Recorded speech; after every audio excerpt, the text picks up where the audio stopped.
अस्सलाम वालेकुम दोस्तों, कैसे हैं आप सब लोग। उम्मीद करती हूँ खैर खैरियत से होंगे। दोस्तों आज मैं आप लोगों के लिए बहुत ही मज़ेदार, बहुत ही चटखारेदार अरवी मसाला बनाने की रेसिपी लेकर आई हूँ। आज से पहले आपने इस तरह से अरवी मसाला बनाकर नहीं खाया होगा, ये मैं गारंटी से बोलती हूँ। क्योंकि जिन घरों में बच्चे अरवियाँ शौक़ से नहीं खाते, अगर आप लोग इस तरीके से अरवी मसाला बनाकर बच्चों को देंगे तो यकीन मानिए बच्चे भी उँगलियाँ चाट चाट कर खाएँगे। और इतना मज़ेदार ये अरवी मसाला बनकर तैयार होता है कि कोई पहचान ही नहीं पाएगा कि आपने ये अरवी मसाला बनाया है, जो कि इतना लज़ीज़, इतना शानदार किस्म का ये बन के तैयार होगा। और झटपट से मिनटों में ये रेसिपी बन जाती है। रेसिपी पसंद आए तो प्लीज़ एक लाइक दीजिएगा, चैनल पर नए हैं तो चैनल को भी सब्सक्राइब कीजिएगा। अब यहाँ पर मैंने एक कढ़ाई ले ली है, उसके अंदर मैं शामिल कर रही हूँ हाफ़ कप कुकिंग ऑयल। तो ऑयल हम इस पे बस हाफ़ कप ही लेंगे, क्योंकि जितनी हमारे पास क्वांटिटी अरवी की है, तो अरवी देख सकते हैं मेरे पास है 1 पाव। 1 पाव अरवी थी, उसको मैंने छीलने के बाद इस तरह से लंबाई के रुख में एक अरवी के 4 पीसेस कर लिए हैं। तो इस तरह से देखें, आपको नज़र भी आ रहा होगा। तो लंबाई में मैंने इसको कट किया है। अब आप इसको ऑयल के अंदर डाल के इसको फ्राई करेंगे, और इसको इतना फ्राई करेंगे कि इसका जो लेस होता है ना वो ख़त्म हो जाए। अब आपको कैसे पता चलेगा कि ये फ्राई होना स्टार्ट हो चुकी है? तो अभी देखिए चिपकेगी थोड़ी सी नीचे, और जब ये चिपकना छोड़ देगी, पैन में अलग हो जाएगी, तो फिर हम समझेंगे कि हमारी अरवी बहुत अच्छे से फ्राई हो चुकी है। तो देखिए मैं इसको फ्राई कर रही हूँ, तकरीबन 3 से 4 मिनट लगेंगे मुझे। इस तरह से करने से इसका लेस ख़त्म हो जाता है और बहुत ज़ायकेदार हमारी अरवी मसाला बनकर ये तैयार होगा। तो ये देखिए इसके अंदर से लाइट कलर सा आना शुरू हो चुका है, ब्राउन सा। तो मैं इसको बाहर निकाल लेती हूँ इन तमाम अरवियों को। और अरवी आप जब भी परचेज़ करें तो कोशिश करें कि मोटी वाली अरवी ना हो, ना ही बहुत ज़्यादा बड़ी साइज़ की हो। छोटी अरवी आप ख़रीदें इस तरह से। तो इसको हम अभी साइड पे रख लेते हैं। अब जो कुकिंग ऑयल बचा हुआ है, इसके अंदर मैं शामिल कर दूँगी 1 अदद प्याज। प्याज मेरे पास बड़े साइज़ की थी, इसको मैंने बारीक एकदम चॉप कर लिया है चॉपर में डाल के। आपने इसका पेस्ट नहीं बनाना, बस इसको बिल्कुल एकदम बारीक चॉप करना है चॉपर में। तो देख सकते हैं मैंने भी इसको बिल्कुल बारीक किया है। अब इसको मैं अच्छे से फ्राई कर रही हूँ, लेकिन हमें इसको बहुत ज़्यादा फ्राई नहीं करना। तो बस थोड़ा-सा कलर आ जाएगा इसके अंदर, तो मैं अब इसके अंदर कुछ मसाले शामिल कर देती हूँ। तो देख सकते हैं मेरे पास 1 टीस्पून कुटा हुआ धनिया है, 1 टीस्पून साबुत ज़ीरा है, 1/4 टीस्पून कलौंजी है, और हाफ़ टी स्पून मेथी दाना है, और हाफ़ टी स्पून ही मैंने राई दाना लिया है। तो बस ये मसाले इसके अंदर चले जाएँगे। और यकीन मानिए जब हम इस तरह से इस मसालों को इसके अंदर शामिल करेंगे तो इतनी ज़बरदस्त इसके अंदर से खुशबू आएगी। तो इसी प्याज के साथ हमें ये मसाले भी थोड़े से भूनने हैं यहाँ पर। और साथ ही मैं 2-3 मैं यहाँ पर कड़ी पत्ता भी शामिल कर रही हूँ। अगर आपके पास कड़ी पत्ते नहीं हैं तो आप स्किप कर दें, अगर है तो ज़रूर डालिए, बहुत अच्छी इससे खुशबू आती है यहाँ पर। तो मसाले भी देखिए मैं यहाँ पर बहुत अच्छे से भून रही हूँ, और इसकी भुनाई बस हमें थोड़ी इस तरह से ही करनी है प्याज के साथ।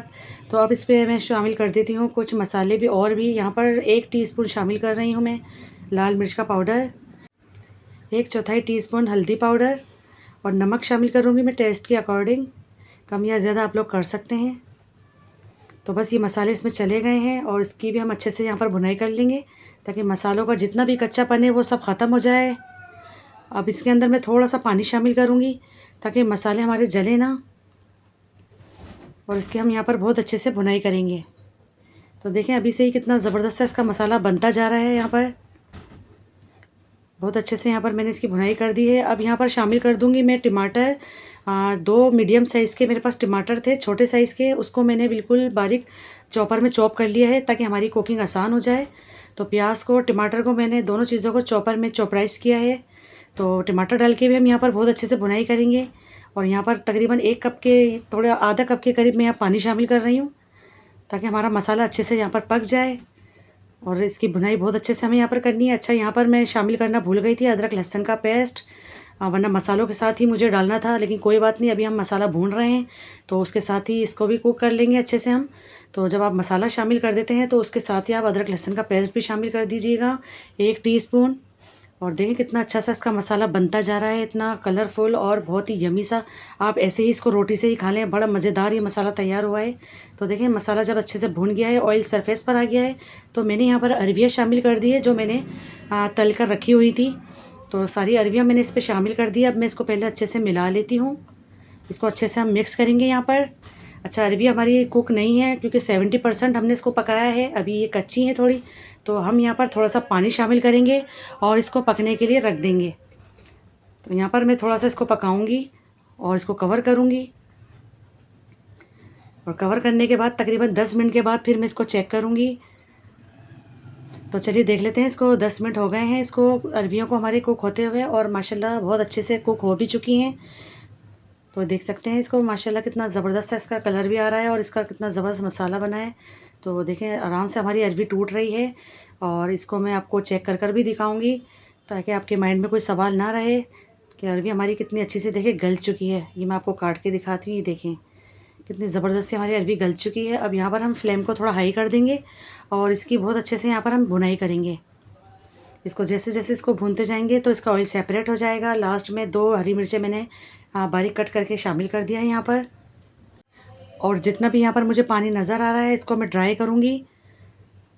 तो सारा पानी हमें यहाँ पे खुश्क करना है और इसकी बहुत अच्छे से यहाँ पर भुनाई करनी है। तो बस ये हमारा इस तरह से अरवी मसाला बिल्कुल पककर तैयार हो जाएगा। अच्छा, लास्ट में मैं आप लोगों को दिखाना भूल गई थी, इस पॉइंट पे आप आधा लेमन का जूस इसके अंदर डाल सकते हैं। हरा धनिया शामिल किया है मैंने बारीक कट करके, और साथ में ही मैंने लेमन का जूस भी शामिल किया था, वो सीन रिकॉर्ड नहीं हो सका। तो इसको चटपटा चटखारेदार अगर आपको फ्लेवर देना है तो लेमन का जूस भी इसमें शामिल कीजिएगा। तो बस ये लीजिए, मज़ेदार सी हमारे अरवी मसाला बनकर ये तैयार हो गया है, और क्या ही मज़ेदार सी इसकी लुक आई है। तो मैं इसको गर्मा गर्म आपको सर्व करके भी दिखाती हूँ।